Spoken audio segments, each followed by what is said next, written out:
어떤 분은 추석이 와서 친척들, 동생들 막 올게 어머니랑 같이 살고 있는데 너무 겁이 난다고 두렵다고 그러더라고요.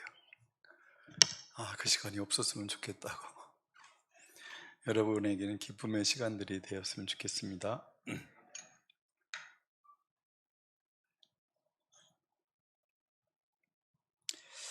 어, 어, 족장들 중에서 아브라함, 이삭, 야곱, 요셉 중에서 보통 많은 장수를 이렇게 배당해서 그분들의 생애를 기록하는데 유독 이삭에 대해서는 아주 짧게 기록되어 있습니다. 왜 그럴까 하는 생각이 들 만큼 저는 이삭을 참 좋아하는데 왜 제가 좋아하는 이삭은 이렇게 조금만 기록했을까 하는 생각이 듭니다. 여러분, 모리아산 사건 이후에 이삭이 그 경험이 어땠을까요? 아브라함은 더 이상 생각하지 않고 이삭만 생각해 볼 때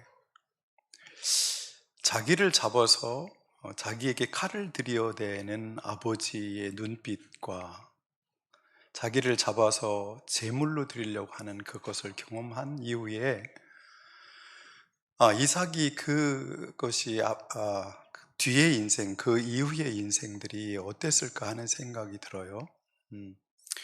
그것이 트라우마로 남아서 아버지를 이해했다고는 생각하지만 계속해서 그 장면이 떠오를 때마다 공포가 밀려오고 또 아버지에 대한 분노가 일어나고 원한이 일어났을까요? 아니면 그 사건 때문에 하나님을 사랑한다는 것이 무엇인지 알아서 하나님과 더불어 살아간다는 것이 무엇인지, 그리고 사랑이라는 것이 무엇인지를 깨달아서 더 깊은 영성의 차원으로 들어갔을지, 이거 궁금하지 않아요? 학자들은 둘로 갈립니다. 제가 요즘 어떤 성경을 가지고 소설을 쓰시는 이승우라는 분이 쓴 작품을, 아브라함과 이삭에 대한 작품들을 이번에도 읽었어요. 먼저도 한번 읽었다 읽었는데 그분도 이 장면에 대해서 긍정적으로 보지 않는 분 중에 하나예요. 그 제사를 드리고 나서 아브라함이 혼자 밑에 내려갔고 이삭은 그 자리에 남아 있었다라고 그분 봐요. 혼자 아버지랑 갈 수가 없어서 그냥 그 자리에 앉아서 많은 시간들을 앉아 있는 거죠. 어떤 생각 속에서 그렇게 앉아 있었을까 하다가 그는 그곳을 내려가면서 어디로 갔다라고 그분을 보냐면 이복형 이스마엘의 집에, 이스마엘이 살고 있는 곳에 찾아갔을 거라고 생각을 해요. 그렇게 봐요. 거기서 그날 이삭은 아버지가 자기를 죽일 수도 있었다라는 어떤 것 때문에 물 한 가죽 부대와 며칠 먹을 볶은 곡식만 가지고 쫓겨난 하갈과 그의 아들 이스마엘 형이 생각이 났다. 그래서 형을 찾아갔을 것이다. 자기와 같은 처지에 있을, 그 고통을 경험했을 그 이스마엘을 찾아갔을 것이다 라고 말합니다. 그리고 거기 가서 아무 말도 못하고 형 앞에서 눈물을 흘리면서 앉아 있었던 그에 대해서 기록하고 그렇게 이제 해석을 합니다. 그때 이스마엘이 야생 염소를 잡아서 요리를 해주는데 그때부터는 그는 그 야생, 형이 요리해줬던 그 야생 요리, 야생 염소의 요리가 별미가 되어서 자기 아들 마지막에 축복해 줄 때도 가서 사냥해서 고기를 잡아다가 나한테 별미를 만들어 줘라 그랬다라고 보는 것이죠. 그 이후에 어떤 학자들은 그렇게 말합니다. 아브라함이 죽을 때까지 그는 이삭은 아버지를 찾지 않았을 것이다, 이렇게 보는 분들도 있어요. 여러분은 어떻게 생각하세요?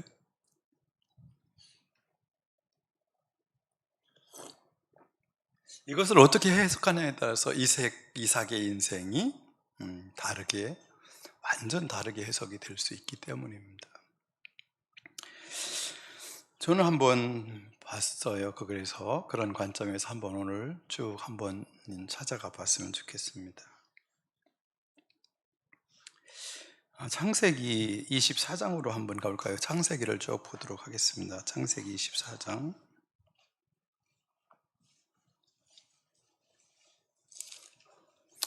여기서 보면 어떤 장면이 나오면 하나님과 아브라함이 이삭의 아내를 구해다 주는 장면이에요. 하나님과 아브라함이 아들 이삭의 색시를 구해다 줍니다.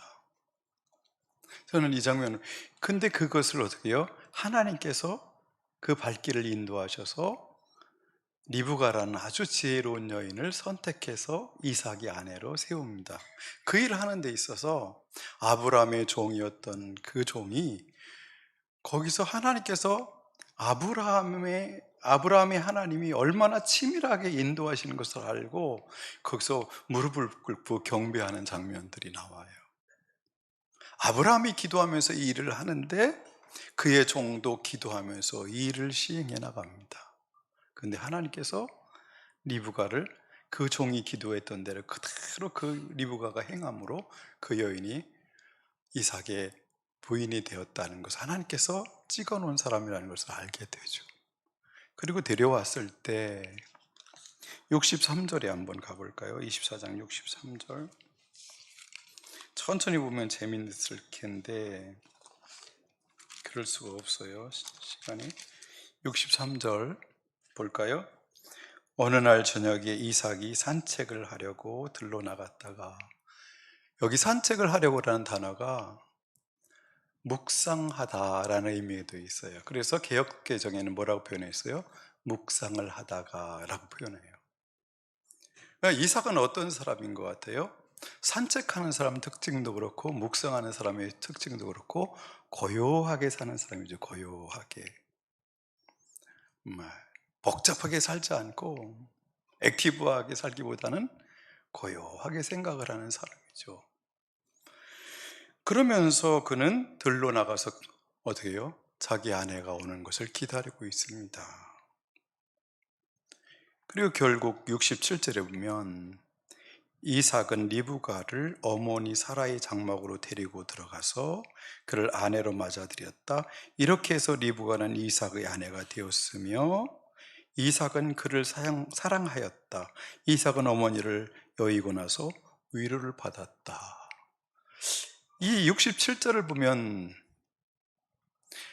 아버지에 대한 원망이 있고 원한이 있었다면 아버지가 구해준 여자를 아내로 맞을까요? 저는 아닐 것 같아요. 거부할 것 같아요. 그런데 여기서 뭐라고요? 아버지가 구해주고 하나님이 구해준 그 아내를 사랑하였다라고 표현해요. 그것 보면 이삭은 아버지에 대한 원한이 없다라고 저는 해석하고 싶어요. 원한이 없었다. 그날 아브라함이 깨달았던 것처럼 이삭도 아브라함과 같은 마음으로 깨달았을 것이다. 하나님을 만났을 것이다 라고 저는 보고 싶어요. 그리고 어때요? 그 아내를 통해서 위로를 받았다라고 표현하고 있습니다. 25장 가볼까요? 21절, 22절, 23절 한번 보겠습니다. 25장. 이삭은 자기 아내가 임신하지 못함으로 아내가 아이를 가지게 해달라고 주님께 기도하였다. 이 사람 어떻게 해요? 하나님께 돌아서지 않았어요. 그죠? 이삭은 하나님께 뭐예요? 기도해요. 자기를 제물로 바치라고 한 그 하나님에 대한 원망과 원한이나 분노가 있었다라면 하나님께 기도하지 않았을 거예요. 그런데 이삭은 하나님께 기도해요. 40살에 결혼을 했는데 60이 됐는데 애가 안 생기는 거예요. 60이 됐는데도. 20년이 지났는데 애가 생기지 않아요. 그때 그는 하나님께 기도합니다. 기도합니다. 주님께서 이삭의 기도를 들어주시니 그의 아내 리브가가 임신하게 되었다. 22절, 그런데 리브가는 쌍둥이를 배웠는데 그 둘이 태안에서 서로 싸웠다. 그래서 리브가는 이렇게 괴로워서야 내가 어떻게 견디겠는가 하면서 이 일을 알아보려고 주님께로 나아갔다. 23절, 주님께서 그에게 대답하셨다. 두 민족이 너희 태안에 들어있다. 너희 태안에서 두 백성이 나뉠 것이다. 한 백성이 다른 백성보다 강할 것이다. 형이 동생을 섬길 것이다. 라는 하나님의 계획, 예언이 여기서 선포됩니다. 쌍둥이가 있는데 그 쌍둥이 중에 큰 사람이, 큰 아들이 작은 아들을 섬길 거라는 거예요.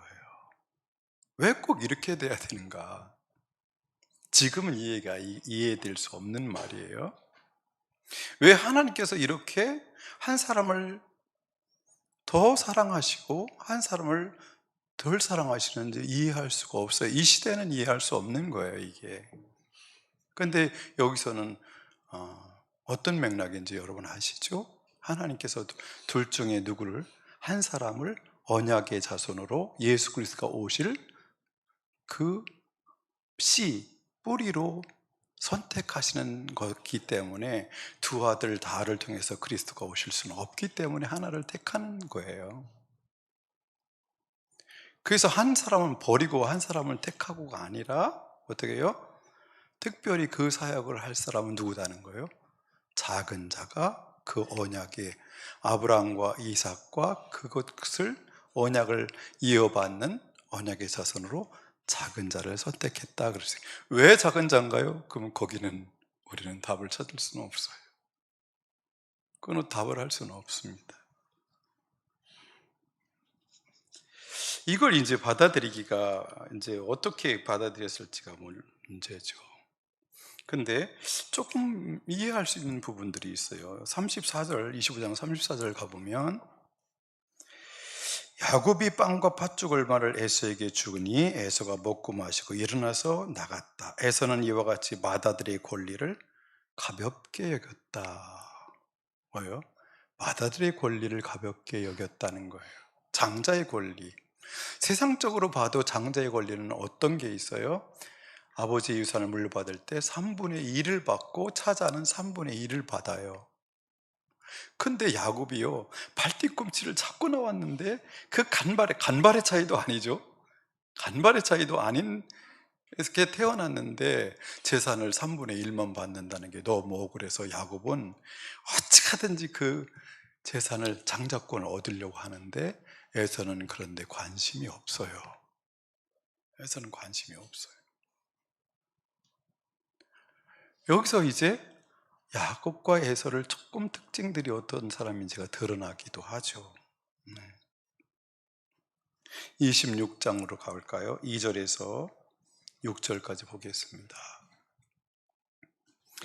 주님께서 이삭에게 나타나셔서 말씀하셨다. 이집트로 가지 말아라. 내가 너에게 살라고 한 이 땅에서 살아라. 네가 이 땅에서 살아야 내가 너를 보살피고 너에게 복을 주겠다. 이 모든 땅은 내가 너와 너희 자손에게 주겠다. 네가 너희 아버지 아브라함에게 맹세한 약속을 이루어서 내가 너희 아버지 아브라함에게 맹세한 약속을 이루어서 너희 자손이 하늘의 별처럼 많아지게 하고 그들에게 이 땅을 다 주겠다. 이 세상 모든 민족이 네 씨의 덕을 입어서 복을 받게 하겠다. 이것은 아브라함이 나의 말에 순종하고 나의 명령과 나의 계명과 나의 율례와 나의 법도를 잘 지켰기 때문이다. 어떻게 해요? 하나님께서 이삭을 찾아오세요. 이삭이 하나님 앞에 먼저 한번 기도한 장면이 나왔지만 하나님께서 이삭보다 더 많이 찾아오세요. 이삭이 하나님을 찾아간 것보다. 그리고 오셔서 어떻게 해요? 이삭에게 아브라함에게 하셨던 약속을 그와 함께 약속을 하십니다. 약속을 하십니다. 어떤 거예요 이게? 언약의 자손이 너는 언약의 자손이기 때문에 내가 지시한 땅 이곳에서 살아. 이집트로 가지 마. 그렇게 되면 어떻게 돼요? 네 자손이 하늘의 별처럼 많아지고 땅을 줄 거야. 처음에 아브라함에게 했던 약속이죠. 세상 모든 민족이 내 씨의 덕을 입어서 복을 받을 거야. 근데 그 얘기를 해줄 때 꼭 안 해도 될 말 같은 말을 5절 같은 말을 해요. 왜 하시는가요? 한번 볼까요? 이것은 아브라함이 네 아버지가 나의 말에 순종하고 나의 명령과 나의 계명과 나의 율례와 나의 법들을 잘 지켰기 때문이다는 거예요. 네가 언약의 자손이 된 건 아버지가 잘 순종했기 때문이야. 순종한 내용 중에 하나가 뭐죠? 독자 이삭을 바친 게 거기 포함되어 있어요. 아버지에 대해서 오해를 하지 않도록 계속 하나님이 풀어주려고 하고 계세요. 그 마음이 독한 마음 품지 않도록 순한 마음을 갖게 하려고 계속 아버지가 순종했기 때문에 그 너를 죽이려고 한 그 사건은 아버지가 독해서도 그런 거 아니다. 그것은 나에 대한 순종이었다라고 해석을 자꾸 해주세요. 그 마음에 분노와 원한과 그런 것들이 자리 잡지 않도록. 지금 기침들 하시는 거 보니까 에어컨을 이렇게 꺼도 되고 이것도 꺼도 될 것 같아요. 근데 6절 한번 같이 읽어볼까요? 6절. 그래서 이삭은 글 아래 그대로 머물러 있었다. 와, 이삭은 어떻게 해요? 순종했어요. 순종했어요. 그러니까 어떻게 해요? 아까 이승우 작가가 해석한 것처럼 다른 많은 신학자들이 해석한 것처럼 그 이후로 이삭은 원한을 품고 아버지에 대한 분노로 살아간 것이라고 해석하는 것은 조금 저는 받아들이기가 힘들다 그 말이에요. 아버지가 구해준 그 자매를 아내로 맞이하기도 하고 어떻게 해요? 하나님의 명령을 듣기도 하고 순종하기도 해요. 그러니까 지금 이삭은 순한 마음으로 그러고 있다는 것을 알 수 있습니다. 12절 가볼까요? 이삭이 그 땅에서 농사를 지어서 그 해에 26장 12절입니다. 100배의 수확을 거둬들였다. 주님께서 그에게 복을 주셨기 때문이다. 그 땅은요, 농사 져가지고 100배 얻고 막 이럴 만한 땅이 아니에요. 거기는 거의 사막 같은 땅이에요. 근데 이삭에게 이상한 일이 일어나기 시작해요. 농사를 지면 그 사막 같은 곳에서 100배의 수확을 얻어요. 여러분 주식 투자하면 100배 얻어요? 1년 만에? 쉽지 않죠? 아무리 잘하는 사람도 힘들걸. 13절, 이 표현이 너무 좋아요. 그는 부자가 되었다. 재산이 점점 늘어서 아주 부유하게 되었다. 저는 명절 때쯤이면 여러분에게 이런 복에 관련된 메시지를 전하고 싶은 마음이 막 일어나는데 이렇게 딱 맞아 떨어졌어요. 이삭에 대해서. 이런 은혜가 저와 여러분에게 있기를 소망합니다. 뭐 이삭이 특별한 능력이 있다든가 특별한 열심을 낸다든가 탁월한 재주가 있다든가 이런 것은 우리는 알 수가 없어요. 별로 그렇게 느껴지지도 않아요. 그런데 뭔 일을 하면 잘 되는 거예요. 잘 돼요. 이것을 막을 수 있는 건 없어요, 세상에. 쟤는 뭔데 그렇게 손만 대면 잘 돼? 이런 거. 이 문제가 나는 우리 교우들이 이런 복 안에서 살기를 소망해요. 이런 복. 그의 아들 야곱하고는 좀 특징이 다르죠. 야곱은 막 움켜쥐어야 되고 뺏어야 되고 또 뺏어야 되고 계략을 써야 되고 뭐 이렇게 해서 자기 걸 만드는 타입인데 이삭은 그게 아니에요. 그냥 사는데 그냥 되는 거예요. 희한하죠. 뭐 때문에 그럴까요? 이게 아마 그 자신을 하나님 앞에 아버지가 잡아드리려고 할 때 순수히 묶여서 죽임을 당하려고 했던 그 순종 때문이 아니었을까 하는 생각이 들어요. 그것이 아니었을까.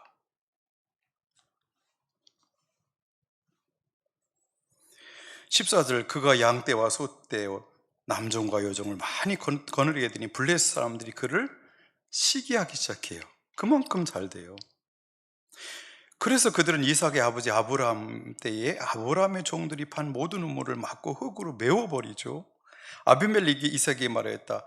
우리에게서 떠나가시오. 이제 당신 우리보다 훨씬 강하오. 이게 막 주위 사람들이 느껴질 정도죠, 이게. 이삭은 그곳을 떠나서 그랄 평원에다가 장막을 치고서 거기에 자리를 잡고 살았다. 18절 같이요. 이삭은 자기 아버지 아브라함 때에 팠던 우물들을 다시 팠다. 이 우물들은 아브라함이 죽자 블레셋 사람들이 메워버린 것들이다. 이삭은 그 우물들이 그의 아버지 아브라함이 부르던 이름 그대로 불렀다. 여러분, 아버지에게 원한이 있었다면 아버지가 지어줬던 그 이름 그대로 쓰고 싶어요? 안 쓰고 싶죠. 다 뒤집어 엎고 싶죠. 이름 내가 다시 짓고 싶죠. 근데 이삭은 아버지가 지었던 이름을 그대로 받습니다. 여기서 저는 이삭은 아버지에 대한 원한이나 분노가 없다라고 보고 싶어요.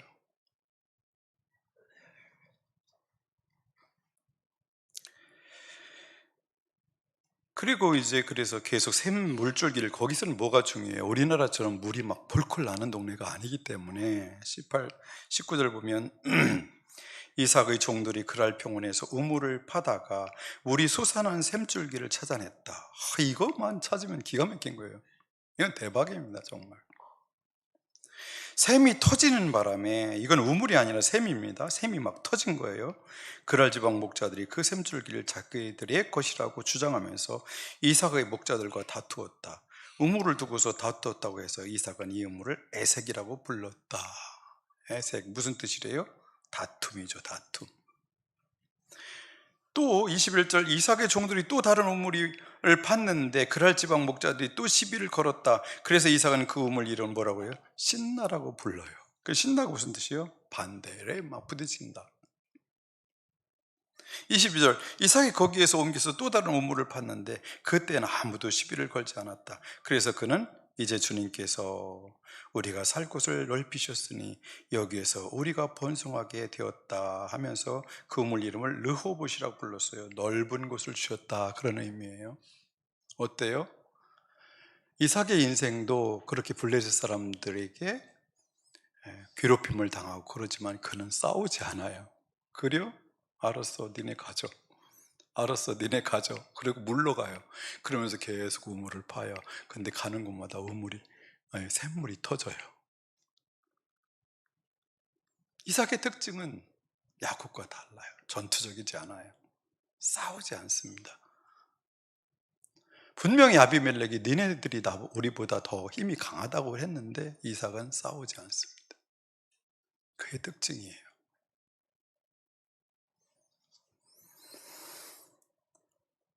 그리고 23절, 24절 보면 이삭은 거기에서 브엘세바로 갔다. 그날 밤에 주님께서 그에게 나타나셔서 말씀하셨다.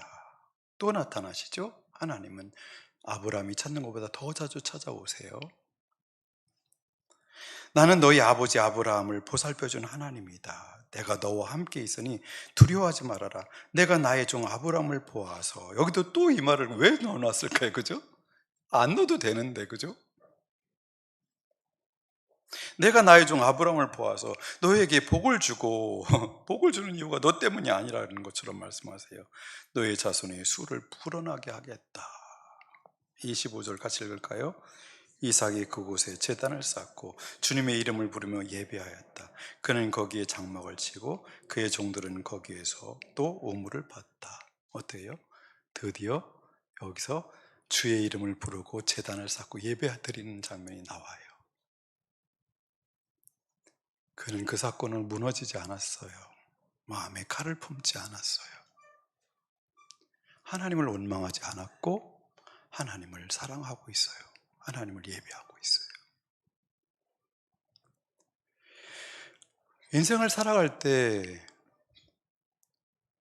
어떤 사람 만나보면 옛날 살아온 모든 것들이 오늘 찬양 드렸던 것처럼 모든 것이 당연한 것 하나도 없다. 다 은혜다. 우리 아버지가, 우리 형님들이, 우리 형제들이 그렇게 나에게 베풀어 주는 것 때문에 나는 살았다. 나에게 하나님께서 수많은 사람들을 붙여줘서 이렇게 복을 받으며 살았다라고 빚진 자의 마음으로 그 빚을 다 어떻게 갚나 하는 마음으로 살아가는 사람들이 있어요. 근데 어떤 사람들은 감사를 찾아내지 못하는 사람이 있어요. 다 인생은 다 똑같이 인생을 살아가요. 수많은 사람을 만나며 살아가요. 어떤 사람은 또 저 사람이 너를 배반하고 떠날 거야. 너에게 해를 끼칠 거야. 이렇게 말하는 사람. 인생을 사는 사람이 있어요. 그 사람과의 관계 속에서 감사하는 내용은 찾을 수 없고 원망하고 불평하고 분노를 품는 것만 가슴에 칼을 품고 살아가는 유형이 있어요. 이게 인생을 완전 다르게 만드는 거예요. 이 문제에서 해결받지 못하면 인생은요 고달픕니다. 누구도 사랑할 사람도 없고 사랑받을 사람도 없어요. 그래서 성경에는 신약이나 구약이나 제일 많이 신약에서 특별히 많이 나오는 게 용서라는 말이에요. 용서. 근데 이삭이 아버지 아브라함을 용서할 내용이 있나요? 잘못 생각하면 이삭에게 아버지를 내가 용서할까 말까 이럴 수도 있지만 용서할 일이 있어요, 없어요? 용서할 일이 없어요. 그건 아버지 잘못이 아니에요. 그는 현장에서 그걸 경험했어요. 근데 그렇게 해석할 수도 있잖아요, 이삭이. 원한을 품고. 여러분, 이번 추석에서 가족들을 만나고 친척들을 만나는 게 불편할 수도 있고 즐거울 수도 있죠. 내가 잘 되고 모든 게 그러면 사람들 만나는 게 편하고 좋죠. 내 자식들도 잘 되고. 근데 여러분 생애 속에 가까운 사람들 중에 원한을 품거나 분노하거나 그런 사람 없기를 예수님의 이름으로 축원합니다. 이게 없어야 돼요. 우리 모두가 이렇게 하나님의 은혜 가운데 우리가 용서를 받은 사람들이에요. 이삭처럼 아버지에 대해서도 하나님에 대해서 그 사건 때문에 마음에 원한을 품지 않아요. 이게 돼야 복이 임합니다. 이게 돼야 복이 임하는 거예요. 이 칼날을, 이 속에 칼을 품고는 아무래도 하나님의 복이 그 사람에게 임할 수가 없습니다. 아무리 악을 쓰고 발부둥 쳐도 복이 임하지 않습니다. 또 그런 관계 만나는 사람은 또 그렇게 관계를 깨고 또 관계를 깨고 상처를 주고 그러고 또 헤어지고 그럴 건데 인생이 얼마나 힘들어요. 너무 힘들죠.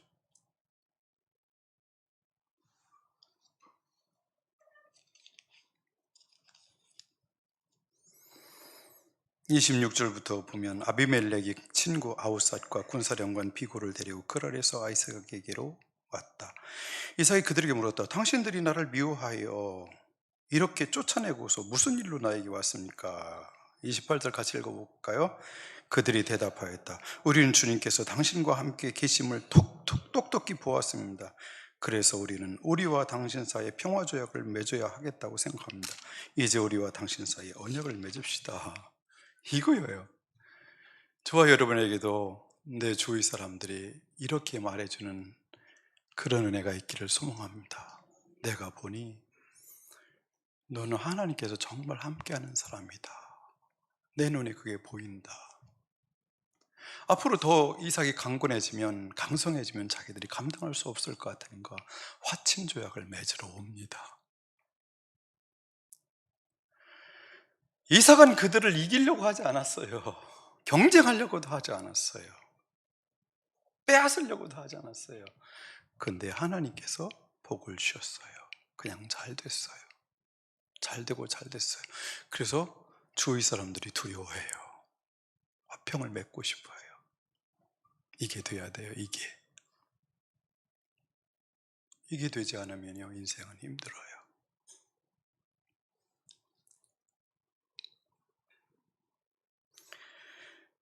33절 보면 이삭이 어떻게 해요? 32절 그들이 가고 나서 잔치를 벌였어요. 막 파티를 하고 그들은 떠나가고, 32절 그날 이삭의 종들이 와서 그들이 판 우물에서 물이 터져 나왔다고 보고하였다. 이삭이 그 우물을 세바라고 부르니 사람들이 오늘까지 그 우물이 있는 성읍을 부엘세바라고 한다. 저는 이 부엘세바의 우물을 가본 적이 있어요. 거기는 다 사막이에요. 네게부 사막 지역인데 부엘세바 그곳만 물이 터져요. 거기만 물이 터져요. 그리고 큰 우물을 받아서 큰 우물을 파서 거기에 물을 저장해서 쓰기도 하고 그럽니다. 마침내 그에게는 이런 복이 임합니다. 우리 27절에 그러면 이제 오늘 히브리서에서 다루고 싶은 그 부분입니다. 왜 이삭이 자손들을 축복한 것을 그의 믿음이라고 했는지 이해가 안 됩니다. 오늘 히브리서 기자는 뭐라고 표현했어요? 그는 믿음으로 두 아들들을 축복하였다 그랬어요.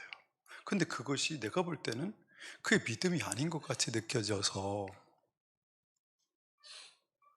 뭐가 믿음이라는 거지 도대체? 차라리 그가 어렸을 때 아버지가 자기를 죽이려고 할 때 순순히 죽은 것을 믿음으로 표현하면 얼마나 좋을까 하는데, 이 부분을 그의 믿음으로 히브리서 기자는 해석을 해요. 27장 이 부분을.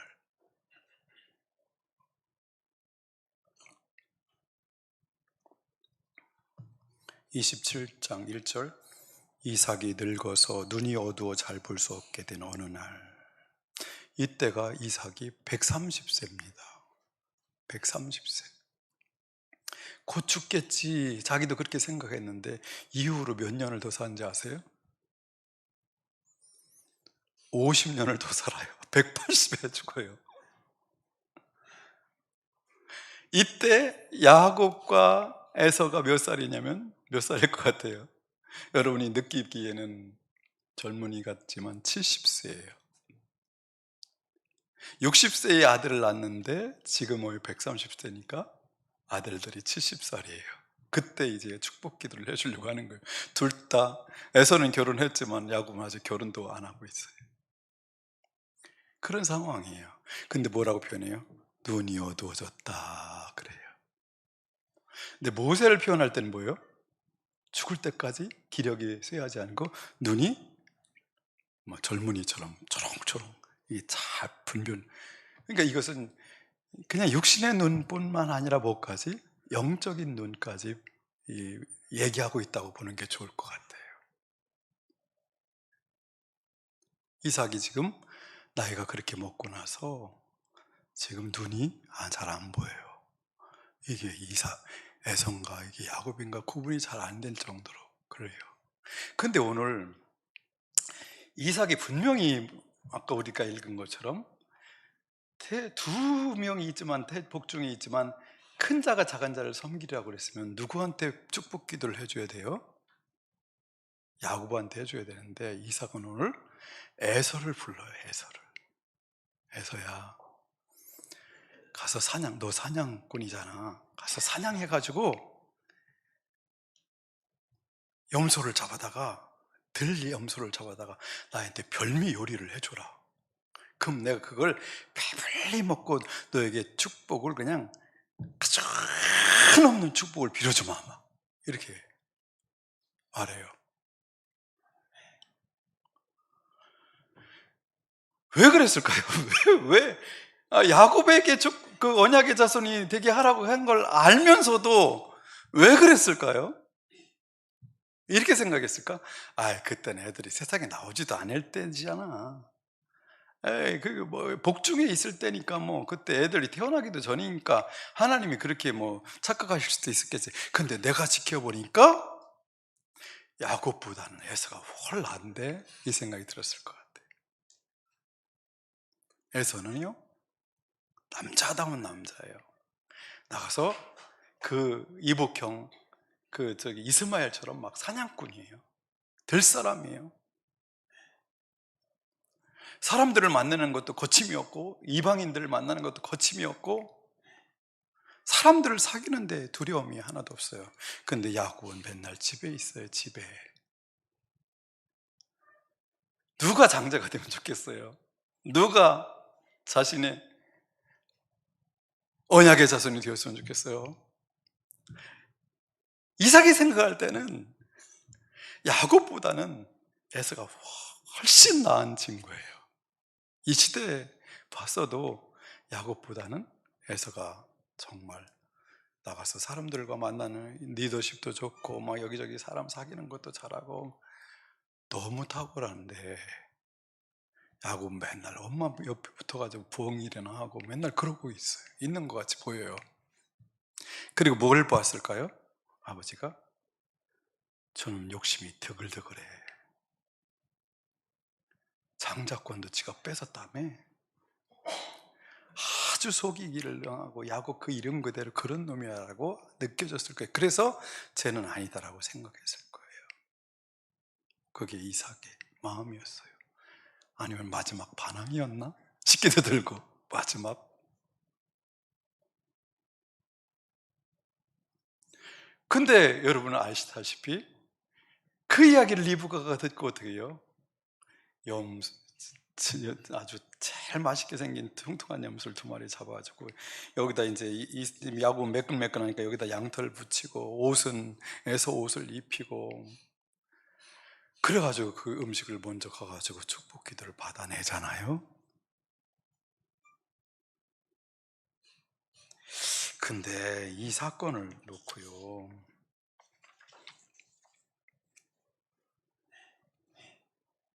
33절, 27장 33절 볼까요? 길게 볼 수가 없어서 이렇게 보겠습니다. 33절. 이삭이 크게 충격을 받고서 부들부들 떨면서 말을 더듬거렸다. 뭘 보고, 무슨 소식을 듣고? 축복 기도를 받은 사람이 에서가 아니라 누구라는 사실을 알고, 야곱이라는 사실을 알고서 충격을 못 얻어가지고 부들부들 떨었다는 거예요. 여기서요, 개역개정은 심히 크게 떨면서라고 표현되어 있는데, 여기 심이라는 말이 굉장히 매우 대단이라는 뜻이고, 크게라는 단어가 두려움, 불안, 걱정이라는 말이고, 떨면은 두려워하다, 놀라다라는 말이에요. 그러니까 이 소식을 듣고 나서 이삭이 어떻게 해요? 충격을 콱 받고 놀래 자빠졌어요. 뭐 때문에 놀랐을까요? 1번, 감히 리브가와 야곱이 자기를 속인 것 때문에. 2번, 결국 하나님의 뜻대로 되어버린 것 때문에. 몇 번 같아요? 네? 자기는 에서에게 복을, 그 언약의 자손의 복을, 그 약속을 물려받을 수 있는 자녀로 생각하고 그렇게 주려고 자기가 했는데, 결국 자기도 모르는 사이에 어떻게 해요? 하나님이 정한 사람 야곱에게 축복 기도를 하고 말았다는 것을 깨닫고 나서 하나님이 얼마나 치밀하게 일하시는지 알고 놀라 자빠진 거예요. 여러분, 이렇게 일하시는 하나님을 여러분 아시나요?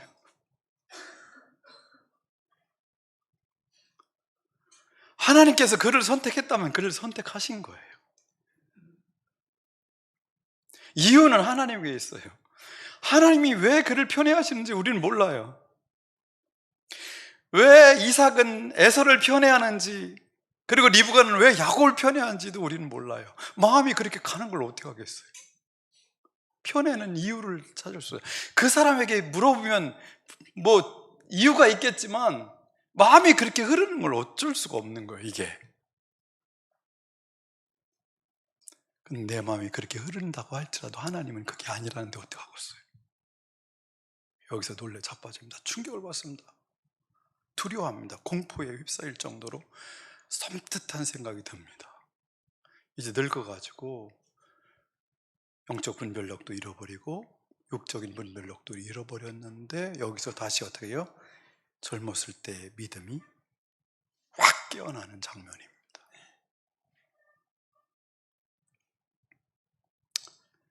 나이 먹어서 나이 먹으면 지력 떨어지고 영력 떨어지고 어떻게 체력 떨어져요. 분별력을 잃어버리기 쉬워요. 40 넘어가면 그렇게 되기 시작합니다. 발버둥 치지 않으면요, 옛날 믿음 가지고 붙들고 사는 거지 현재 믿음 없어요. 조심해야 돼요. 무너져요. 눈이 어두워져요. 그런데요, 에서가 와가지고 막 울며 불며 나한테 남은 축복 없어요. 나한테 남은 축복 없어요.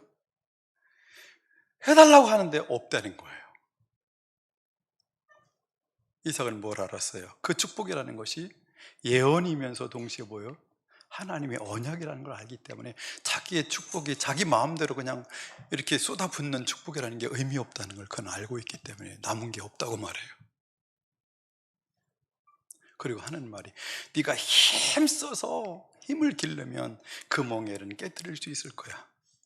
한쪽은 어떻게 해야 되고 그냥 가만히 있어도 하나님 복이 임하고, 한쪽은 힘쓰고 했어야 멍에를 벗어버릴 수 있고. 여러분 어느 삶을 사는 거예요?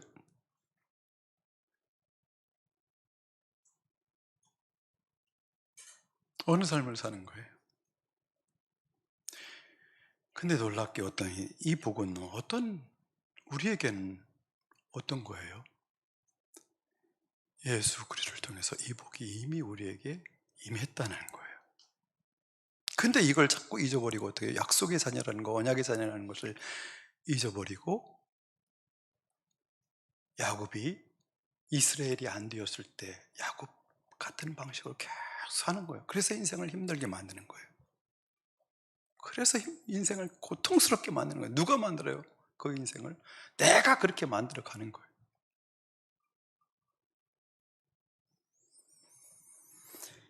근데 이삭의 믿음을 여기서 우리는 볼 수 있어요. 그는 뭘 알았어요?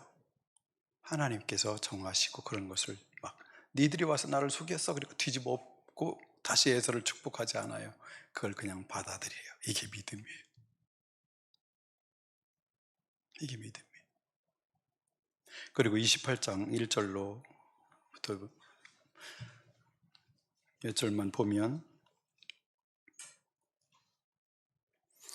이삭이 야곱을 불러서 그에게 복을 빌어주려고 당부하였다. 빌어주고 당부하였다. 이제는 여기서는 어떻게 해요?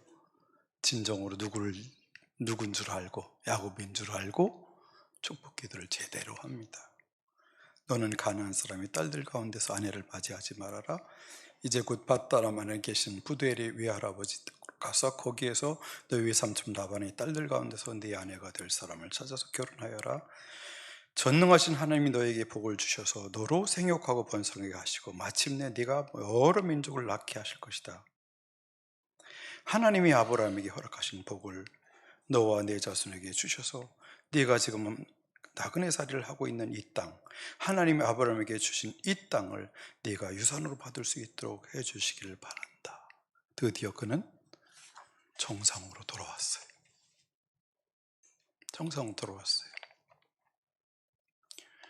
아브라함에게 하셨던 하나님의 복, 그걸 이삭에게 하셨던 그 복을 이제 이삭은 그것을 야곱이 물려받는 언약의 자손이 된다는 걸 그는 인정하고 받아들일 수밖에 없었어요. 그걸 인정할 수밖에 없었어요. 이 마지막 기도가 그의 믿음이라고 히브리서 기자는 해석을 한 겁니다. 28장 1절로 4절에 있는 이 기도. 에서는 이제 야곱이 아버지가 죽이면 죽여버리려고 했는데 아버지가 안 죽으셔서 못 죽여요. 그 사건 이후에 50년을 더 사니 180에도 들어가시니 어떻게 해요? 그들이 120살이 될 때쯤 아버지가 돌아가시거든요. 에서와 야곱이. 그러니까 그 원한도 다 풀리고 하나님이 이삭이 살아있는 것으로 야곱을 지켜내십니다. 의미 없이 그냥 50년을 그렇게 살아요. 그 삶이 얼마나 지루하고 힘들었을지 생각이 들어요. 야곱을 보호하시기 위한 그분의 전략이었던 것 같습니다. 우리 기도하겠습니다.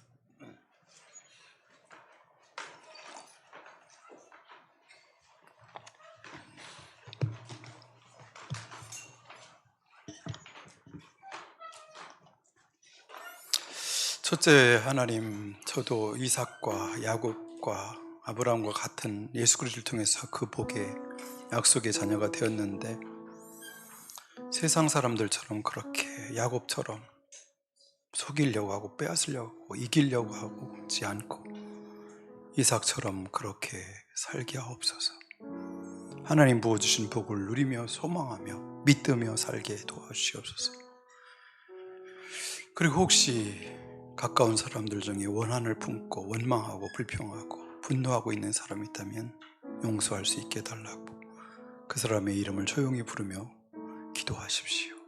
기도하겠습니다. 하나님,